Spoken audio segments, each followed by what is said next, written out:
사자들의 입을 닫으셨습니다. 다음날 다리오 왕은 아침 일찍 일어나 하나님께서 다니엘의 기도에 응답하셨는지를 간절히 보기 원했습니다. 그는 즉시 사자굴로 뛰어가 다니엘아, 너의 항상 섬기는 내 하나님이 사자에게서 너를 구원하시기에 능하셨느냐고 외쳐 물었습니다. 이 질문은 지금도 우리 시대가 받고 있는 질문입니다. 다리오 왕처럼 세상은 하나님께서 지키시는 능력에 대한 간증을 보기를 갈망하고 있습니다. 그리고 세상은 예수님께서 오실 때까지 이 질문을 그치지 않을 것입니다.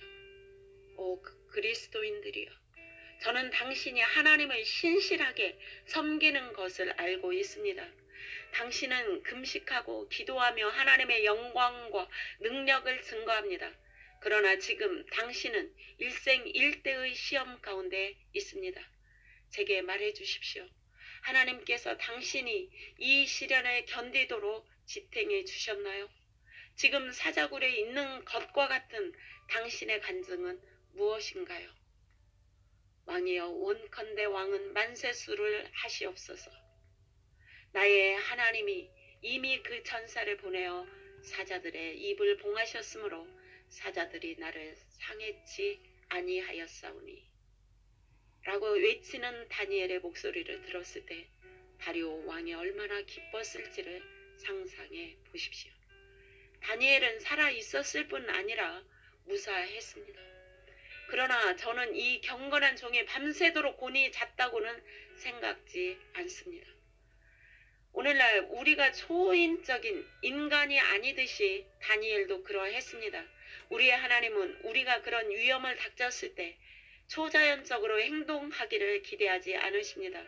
그러한 순간에 우리의 떨리는 감정은 자연스러운 것입니다. 제 생각으로는 다니엘은 밤새도록 뜬 눈으로 기도했을 것입니다. 사자가 입을 벌려 하품을 하면서 이빨을 드러낼 때마다 다니엘은 틀림없이 마음속으로 외쳤을 것입니다. 지금도 믿습니다, 주님. 저는 당신께서 짐승의 입을 닫으실 것을 믿습니다. 그는 자신의 믿음을 굳게 지켰습니다. 성경은 우리에게 말하고 있습니다. 그의 몸이 조금도 상하지 아니하였으니 이는 그가 자기 하나님을 의뢰함이었더라. 다니엘서 6장 23절입니다. 여러 사람들이 지켜보는 가운데 한 사람이 하나님을 신뢰했습니다. 그리고 전 왕국이 그 영향을 받았습니다.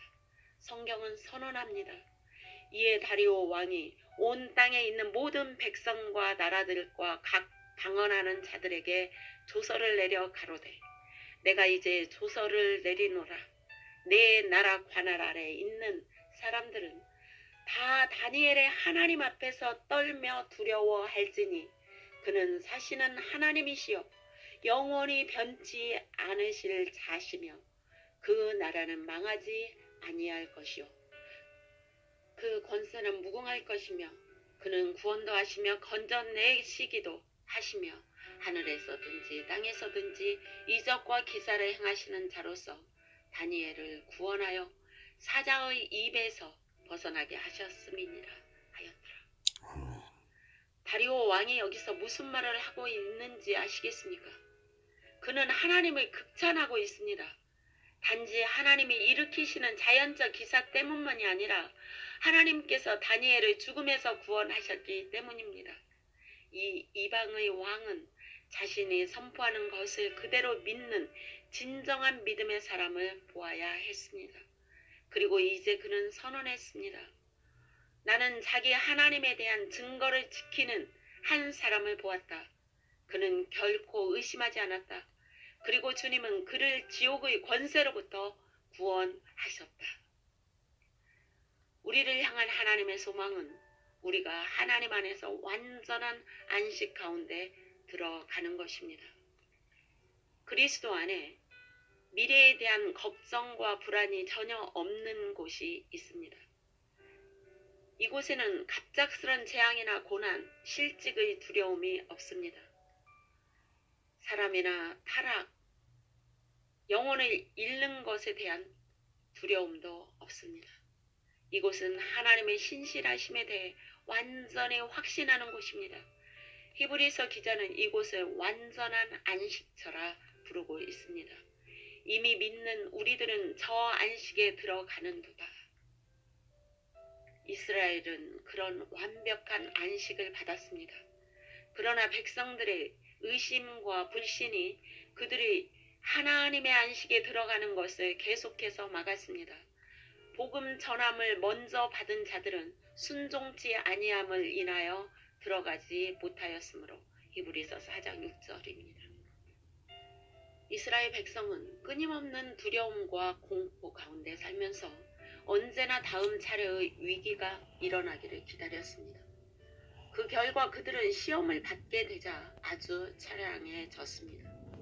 만약 이스라엘이 이러한 안식 가운데 들어갔더라면 하나님의 사역은 그분의 백성들 가운데서 완성되었을 것입니다. 그러나 그들이 들어가지 않았으므로 주님은 모든 세대 가운데 그곳에 들어갈 백성들을 계속해서 찾고 계십니다. 그런즉 안식할 때가 하나님의 백성에게 남아 있도다. 그러므로 우리는 두려워할지니 그의 안식에 들어갈 약속이 남아 있을지라도 너희 중에 혹 미치지 못할 자가 있을까 함이라. 오늘날 수많은 하나님의 백성들은 이 그리스도의 안식에 관해 무지합니다. 사람들이 일간 신문에서 비극적인 사건들, 재앙, 죽음 등 끔찍한 기사를 볼 때면 그들은 두려움과 공포에 휩싸입니다.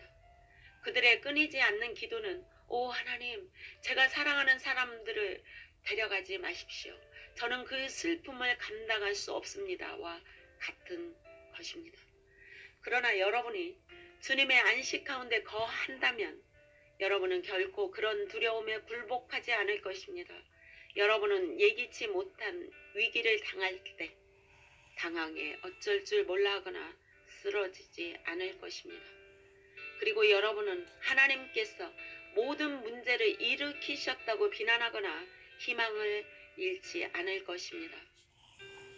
그렇습니다. 여러분은 모든 사람에게 닥치는 공통적인 고통을 견뎌낼 것입니다. 그러나 여러분의 영혼은 안식할 것입니다. 여러분의 하나님께서 여러분에 관한 모든 것을 다스리고 계시다는 것을 알게 될 것이기 때문입니다.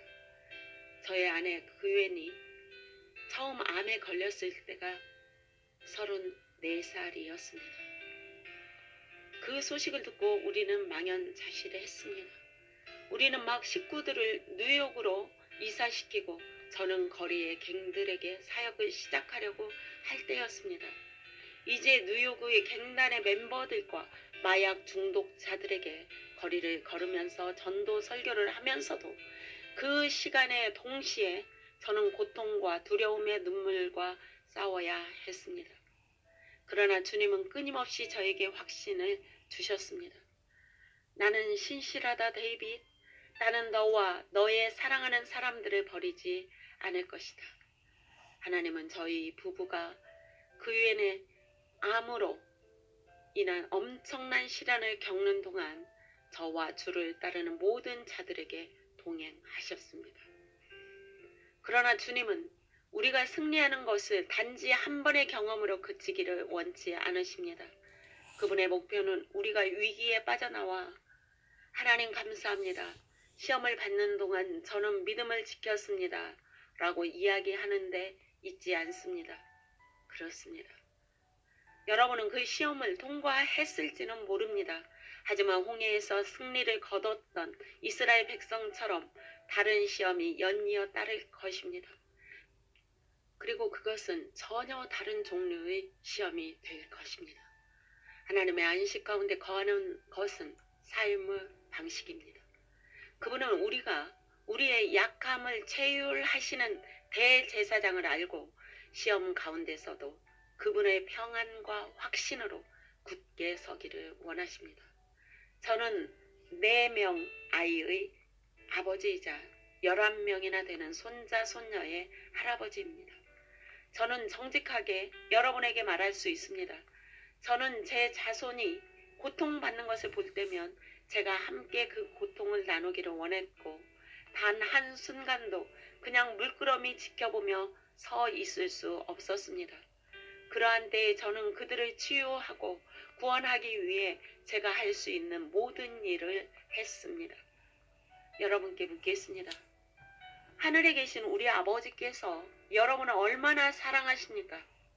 우리의 시련 가운데 얼마나 동행하십니까? 우리의 상처를 치료하기를 얼마나 갈망하십니까? 그리스도 안에 완전한 안식은 노력하여 얻을 수 있는 것이 아닙니다. 하나님의 안식에 들어가기 위해서는 우리 자신의 노력과 땀을 포기해야만 합니다. 믿음, 어떤 위기에서도 신뢰함만이 우리를 이 완벽한 안식 가운데로 인도할 것입니다. 이미 믿는 우리들은 저 안식에 들어가는도다. 간단히 말하자면 상황이 아무리 불가능해 보여도 우리는 하나님께서 모든 상황 가운데서 우리를 구원하시기에 신실하시다는 것을 믿도록 신뢰하도록 우리의 마음을 정해야 하는 것입니다.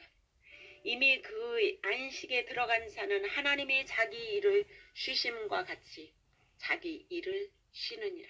히브리서 4장 10절입니다. 우리가 그리스도 안에 안식할 때 우리는 더 이상 시험의 때에 용감한 척 얼굴 표정을 지을 필요가 없습니다.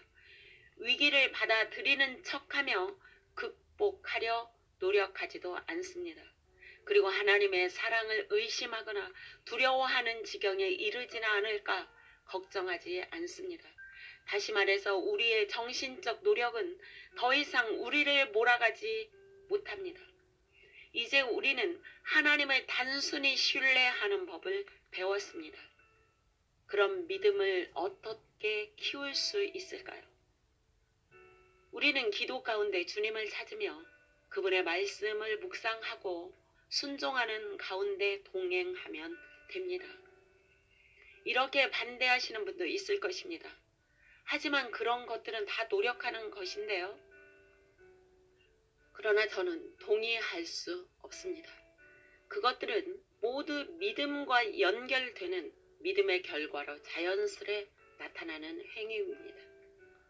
우리가 이 훈련을 지나가야 할 때 우리는 성령께서 우리 안에서 역사하시는 것과 고난의 때에 힘의 근원을 세워주시는 것을 신뢰하게 될 것입니다.